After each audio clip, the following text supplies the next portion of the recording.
Let's test the Loofco washing up soap. I really love the concept of no packaging, no plastic, even though we do refills and it's maybe not always ideal, but let's just see how we're doing there. So I would use a cloth, a brush, a sponge, and park this on a little bowl maybe like so.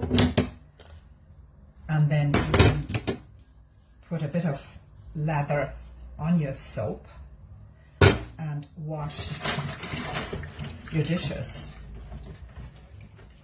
And it's a bit slippy then, of course. The hands get a bit slippery, so it's not ideal with glass, but that can happen with dish soap as well.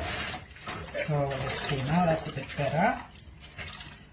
So wipe that. Another trick I have seen yesterday on Dr. Bronner's, so credit goes to Dr. Bronner's soaps, is to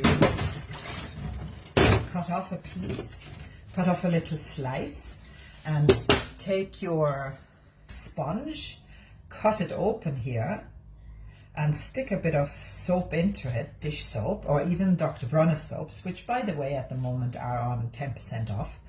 And then you have your soap